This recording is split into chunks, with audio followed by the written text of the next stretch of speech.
Well, I think what I've got for you this morning is quite a simple Dharma talk. You may have heard it all before, but it's always good to be reminded. And I think at the end of the talk, I may have some reflections on the talk, because when you sort of do something and it's sort of completed, you come to the end of it, you start seeing it as a whole. And I might do that. Might have a few reflections at the end, and then we might have some discussion. You might feel stimulated to ask questions, or we might have some really good discussion about some of the points. I hope he has clipped this onto this jacket. Can I clip it onto here? Because it's too hot, basically. I'm going to take this off. Okay. Thank you. Okay, that's 3 layers off. Okay.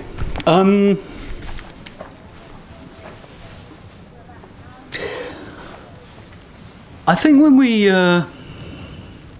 talk about passion, and we talk about passionate people, and we talk about people who are passionate about what they do, and it's very attractive. It's an attractive thing. It's a way of saying, I really like the way they do this thing, because they are so engaged and so into it. We'd like to be like that ourselves. We'd like to feel completely wholehearted.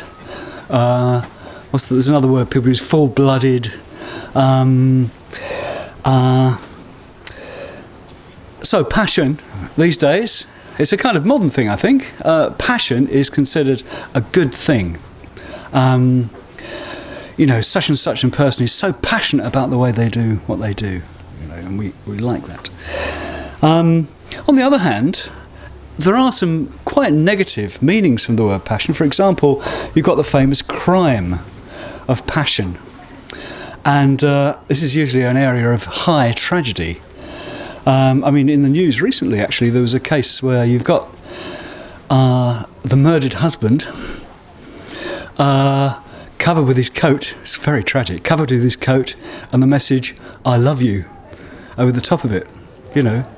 Really tragic sort of thing happens because, the person wants the other person, but they don't want anyone else to have them. They want them so much, they're prepared to kill them. So this is the kind of that's known as a crime of passion. We can understand it. We can understand how someone could feel like that. And I believe in some countries, it may be the case in this country too, in case law, the crime of passion is given a different sort of status than other kinds of murder. So that's very interesting, because it's a human thing. That kind of jealousy, that kind of passion, we can understand it. And the word passion, our modern word passion, is, I think it comes from the Christian idea of the Passion of Christ. And the Passion of Christ was the period in the Garden of Gethsemane and also on the cross, where Christ is in intense conflict. He's in intense conflict and doesn't really know whether to go with this thing or not. And so the idea of the passion, in that sense, you get the idea of almost like a tormented mind state in which our emotions, we've all been in these tormented mind states, right? And our emotions are really torn and also really strong. So again, this gets a sense of what is passion, really. In the dictionary, it just says it's any strong emotion. And I think generally these days we think of passion, as I've been saying, as being wholehearted, full-blooded, totally into it. Okay, so we go along with that meaning. And clearly, there's a place in a spiritual path for passion, and you could even see the path as a path of passion, in a way. We need to explain that. especially in a Buddhist context, because in a Buddhist context, very often you get the sense that passion is the problem. You know, passion is the big problem. It's the big thing you're trying to get away from. In the Buddha's teaching of the what's it called, the Four Noble Truths, the cause of suffering, the cause of dukkha, the cause of our unsatisfactoriness and our dissatisfaction, basically, is craving and attachment. It's craving. The words are Trishna and Raga.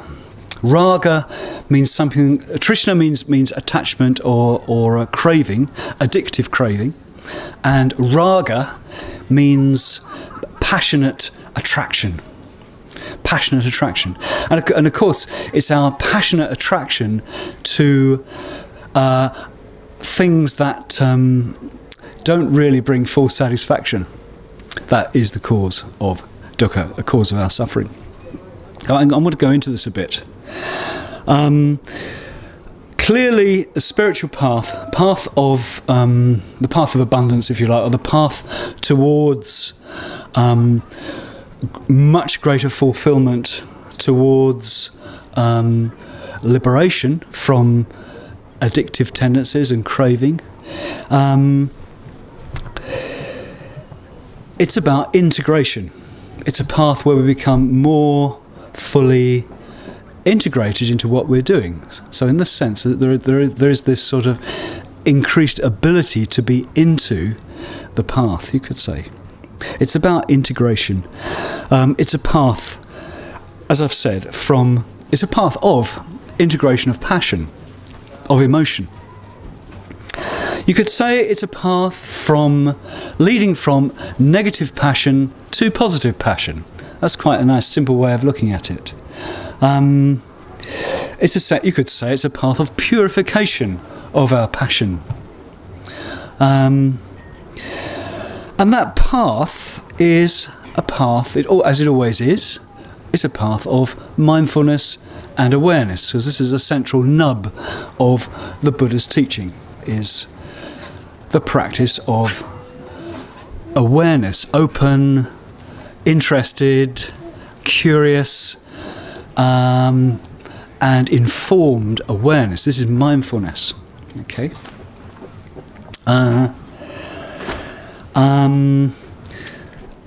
It's a path of mindfulness. But it's something.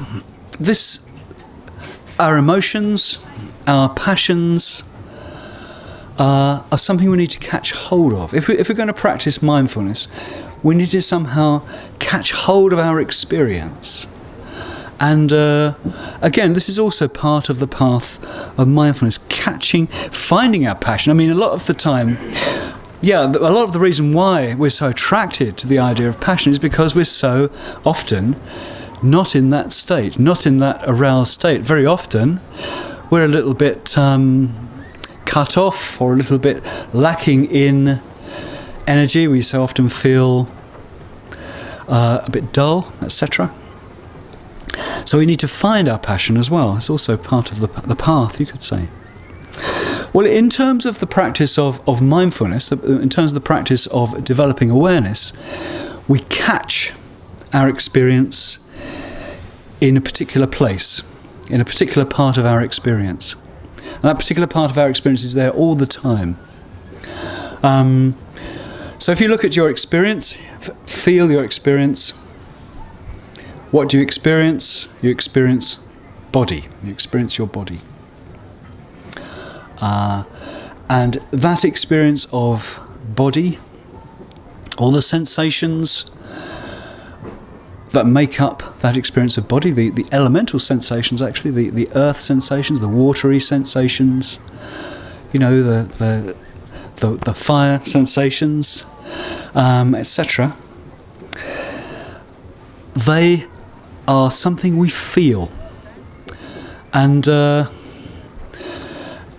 we catch ourselves, we catch our experience in this interaction of sensation and feeling. This is our world. Our world is a world of sensations, elemental sensations, sights, sounds, all kinds of sensations. And regarding each individual sensation, there's some kind of feeling. Usually it's not very strong. It might be quite subtle. But quite often it is strong. We like certain sensations because they're pleasant.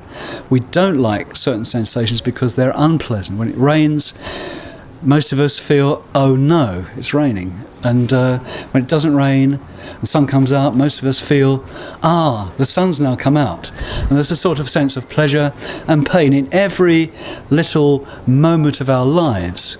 Most of the patterning is unconscious. We don't notice ourselves having these feelings.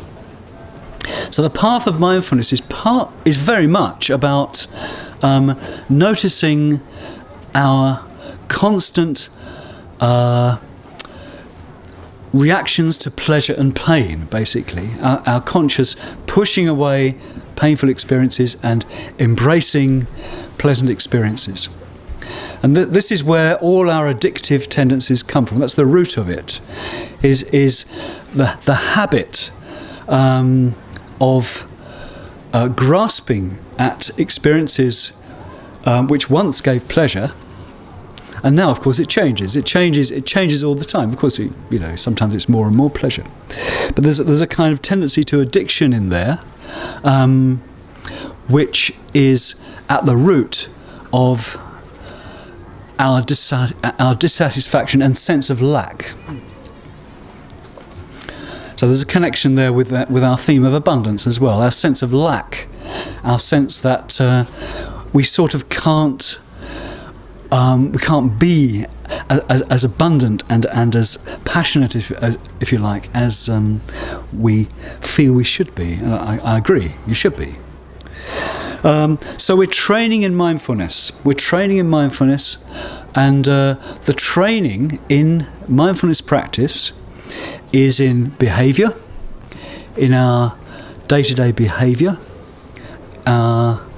It's in our own mind, in looking at our own thoughts and reactions to our thoughts. When we think about getting up in the morning, we have a particular reaction. When we think about what somebody said to us yesterday, we have a particular reaction to the feeling that comes out at that point. And so that's another area of training, our tendency to addictive tendencies. And then there's the whole area of meditation. Concentration practice gives us more positive emotion, gives us access to more positive emotion. And so all of this path of development, of awareness, of feeling, and the tendencies that come out of feeling leads to much more awareness of where we're going in our lives. I've been talking about addictive tendencies, but those addictive tendencies aren't inevitable at all. It's not inevitable that painful feeling creates that kind of tendency to push away. It's not inevitable that pleasant feeling creates that tendency to draw towards us. We just need to choose the path of transformation. We need to choose some sort of... we need to choose to let our anger, let our aversion disperse. We need to choose to let our craving tendencies and our possessive tendencies to disperse. The painful feelings don't last if you let them come to an end. There's a sort of wisdom in really looking closely at what the feelings are actually doing and where our reactions to them are actually taking us. There's an art, there's a wisdom in looking at these experiences with curiosity.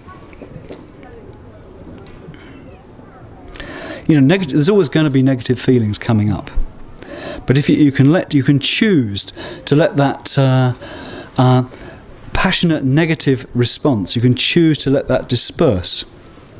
And whenever we can do that, whenever we can remember to do that, our experience is transformed. So, in terms of our ethical practice, we can choose a better life experience, actually. We can choose a better life experience. We can choose a better mental life.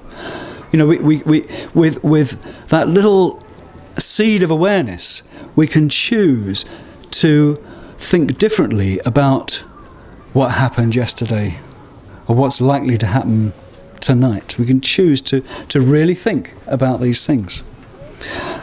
We can also choose better meditation experiences. It really is about exercising choice, the choice that can come from more developed awareness. You know, once you get to the point where you can meditate, you know, once you get to the point where you've got the space, you've got the time, you've got the inclination, you can do that to meditate. In the sense of getting into deep states of concentration, then the transformation of negative into positive passion becomes very profound. I think with meditation you have a method for making that transformation in a very profound way, and in a way that lasts for a long time, if you like. It can even become permanent. It can even become an irreversible change once we begin to experience real insight. So let me try and give you some indications of how all this can happen, and I'll try to do this in a non-technical way. In meditation practice, so okay, we're moving into an imagined meditation practice now. First of all, we can't focus in meditation very well. Our attention keeps going off the boil, keeps going off the centre of the practice, keeps going off, say it's the breathing, right? It's pulled away, in fact, by negative passion. You know, it's pulled away by craving, it's pulled away by irritation, etc. And we sit there, but our attention is divided.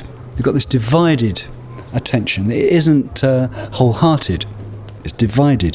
There's conflict.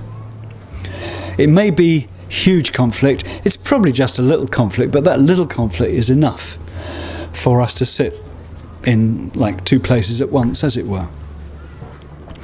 Essentially, it's a conflict between doing the practice and thinking about something else. You know, some interesting idea, some pet irritation, some problem, some obsession, or it could be a physical distraction or a physical sensation.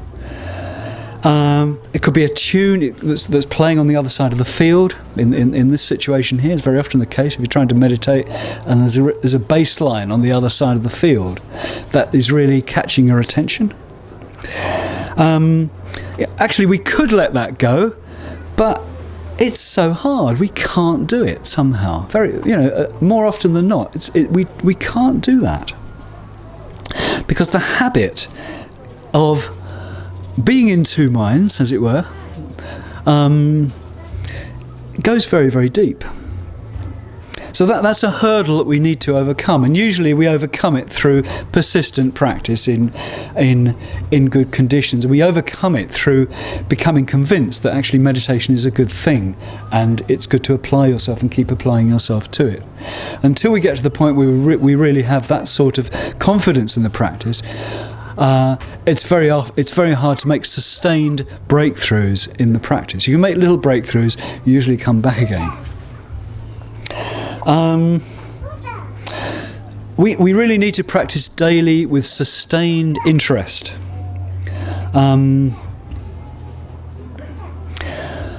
We need to develop a passion for it, actually. We need to develop a passion for it and really get into it. And it means we need to enjoy it. And not just enjoy the experience of it, but also enjoy the idea of it. Let's enjoy the whole thing, everything about it, if you like. And then sooner or later, that kind of conflict lessens, becomes less. You need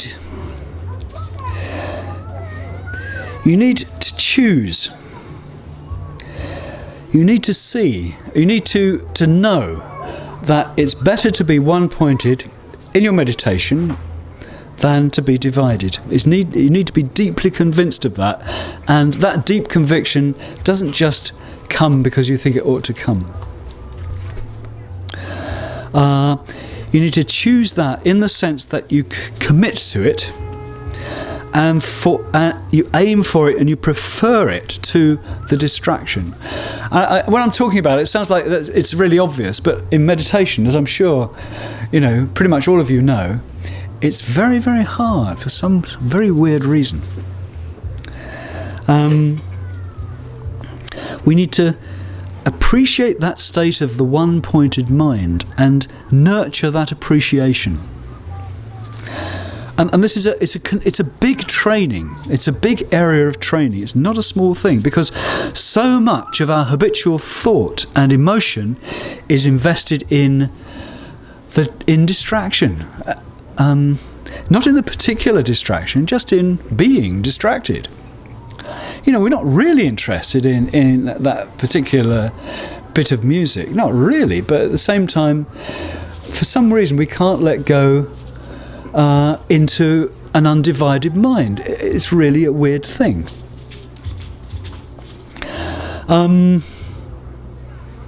So that's where our passion takes us, and we need to train that passion to go towards the subtler and more wholehearted concentration.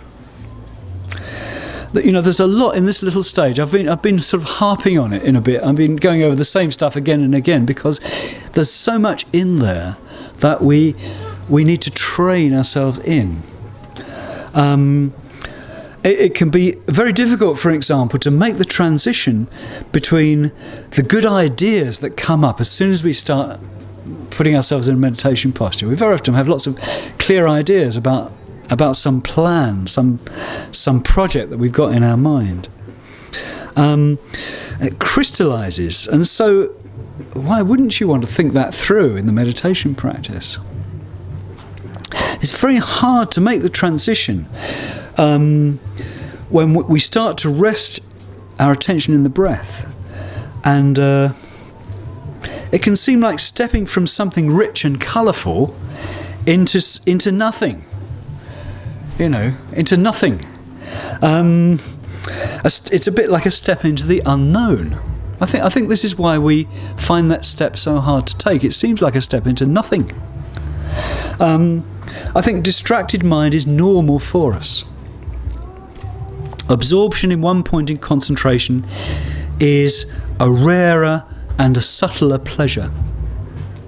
And as I've said repeatedly, we need to cultivate our taste for it. Maybe you could say it's a more adult taste in a certain way. We need to see that it is a much more pleasurable, much more deeply satisfying. It's a bit like the difference between Hello magazine and a really good book. You can get absorbed. You can get really absorbed in The Dentist or something like that in Hello magazine, or maybe you buy it. I don't know. You can get really absorbed in it, in the gossipy journalism. But the nature of that experience, the nature of that absorption in Hello magazine, I think, for a lot of us anyway, is pretty unsatisfying. The book or the novel, maybe you've got the novel, what I'm contrasting it with, is harder work, maybe at first, to sustain the reading, but its reality the truths in that book, in that good book that you've got, the truth about life that it's pointing you into, the reality of it is deeply nourishing. So full concentration in meditation is like that. Or jhana is like that. It has that flavour of deep nourishment because it's very real. It's to do with life. Once you really experience its qualities, it becomes easier to enter into. It becomes easier to have that conviction, to take that step away from the divided mind into a more wholehearted mind, this sort of positive passion, as I've been calling it. And this is really finding your passion in the fullest and deepest sense. There are levels of jhana, there are levels of this undivided concentration, and you move into the deeper levels of dhyana. It just the same way, simply by appreciating the deeper, subtler, stronger integration of mind that is in that next step. It's the same every time. So as you go deeper, at first the main quality in the more concentrated state is appreciating that very clear intention to rest the mind at the point of focus. There comes a point where that, in a way, your conviction is quite clear and relaxed, and there's no question about it. It's quite relaxed. It's so clear that it's easy. It's like really knowing what you want, so it's easy to go for it. This is better than the Hello Magazine world of the distracted mind you've just stepped out of. So you can invest your passion, you can invest emotionally, you can fully relax into that state. So that's one stage of deep concentration, of jhana. And then comes the ecstasy or the rapture that comes out of being so deeply immersed in the truth of your experience, that there's a point where you're not only fully immersed in the experience of one-pointed mind, you realise you're engaged in something that is profound. You really are experiencing jhana, just like the Buddha, this is real, and there's a joy that comes from that. There's an ecstasy, there's a rapture that comes from that. You think, this is really happening. There's something very, very ecstatic that comes from that, from the peace of that, if you like. So in a way, you might get a little flash of that, and then it goes away again, right? So you see from this little flash at first that this is far more satisfying than the previous stage. So in this way you start getting that conviction that this is the next step into the practice. And so you can train yourself in what is called second jhana level. And again, as with the first jhana level, the more familiar you are, the easier it is to make that step, make that transition, and be convinced about it and relaxed about it. And again, this is how you go deeper into the practice, by choosing the more satisfying and pleasurable state. It's really about, more pleasure, more satisfaction. And there's also a deeper happiness. There's a deeper happiness that comes, that is preferable to the ecstatic feeling. There's a deeper happiness that's preferable to that, and makes the sense of integration and groundedness even stronger. And it might take some time before you really appreciate that, because the ecstasy is so pleasant. But after a while, it may start to seem, the rapture might start to seem too busy, too exciting. too excited, and this deep happiness, this bliss, is appreciated for the deeper sense of pleasure and wholeness that comes from it. And then that bliss is the main quality of the third jhana level. So maybe some of you have experienced some of these either in depth or in little flashes. And then I'll just go one more stage into the fourth jhana. You can start to appreciate the quality of equanimity. You start noticing it more and more, and until eventually the complete sense of equanimity is seen to be preferable even to that bliss, and you start entering into the next jhana level. So anyway, I've tried to put that in a less technical way. It's a bit technical, but at the same time I think you can appreciate the kind of thing that happens and the kind of principle that's involved. It's about appreciating something, and when you appreciate it, it's quite okay to, you feel quite okay and relaxed about fully immersing yourself in that experience. So I think you see the principles of purification of passion, the path of passion. It's a path of integration of all the emotional energy, so that more and more of it is available on a deeper and deeper levels. I thought it was interesting that the rituals team did this thing of the golden Buddha, because I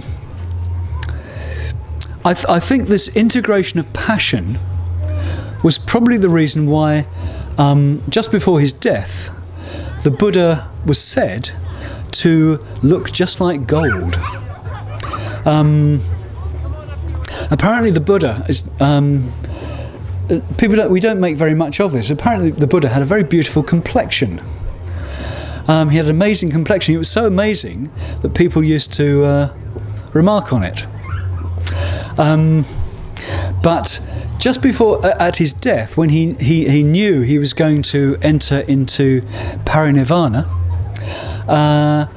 he was glowing even more than before. He had this amazing glow, and in the sutta that describes the Buddha's death, they actually, some devotee comes up to him and gives him these golden robes, and they put these golden robes on him and Ananda, I think, and it doesn't really make any difference. He still shines out the gold robes. He looks much brighter than these golden robes. So this is what the tradition says anyway. So there's a kind of, for me, this is an image of the kind of glow of positive passion, complete integration of emotion. He's just completely glowing with it. And this glow, I think, is something much more than ordinary charisma. It's something much more than the ordinary passionate person. The ordinary passionate person that we tend to admire, but who is often also as fallible as we are, right? Because of course there's much more to passion, because there's a passion that comes from insight. There's not only the bliss of this kind of passion, but there's the great bliss, the maharaga, of insight. And here it becomes quite tricky to talk about it, because it involves that very big spiritual transition, when all your assumptions about your world, about you and your world, and everything you thought was real and reliable just collapse, because you see that everything really is completely insubstantial. So this is a whole spiritual stage of spiritual life, where everything, having become so fully integrated, having developed that amazing glow, that all your assumptions are collapsed by the strength of your practice, and you start really to see into things. Everything really is impermanent. Everything really is insubstantial. My idea of myself, the centre of my world, the centre of my whole world, and the thing I base all my decisions on, me, including the me that might get into dhyana states, all of that has no real substance. It's got no real substance. And you start to see what that means. It's easy to say, and it's not hard to see, but to realise it is a whole other thing. And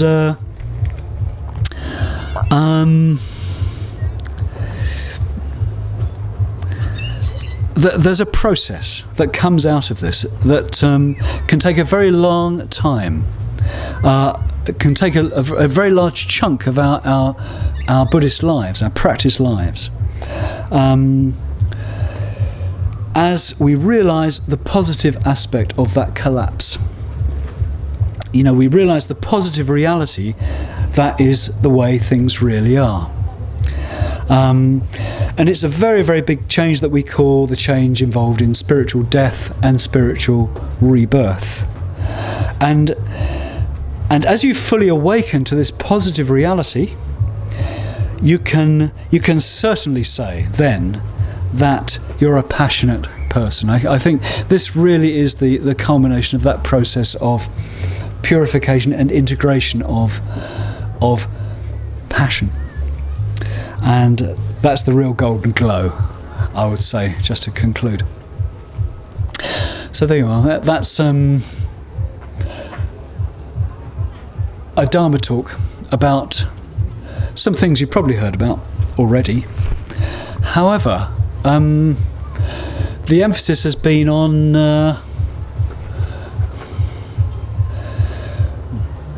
our present experience of feeling and our tendency to just get caught up in little likes and dislikes, and to turn those into big things that we then are very, very strongly move away from and very strongly go towards. And those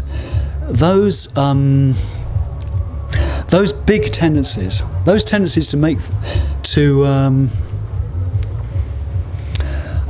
probably make things a lot bigger than they actually are what prevent us from being really free.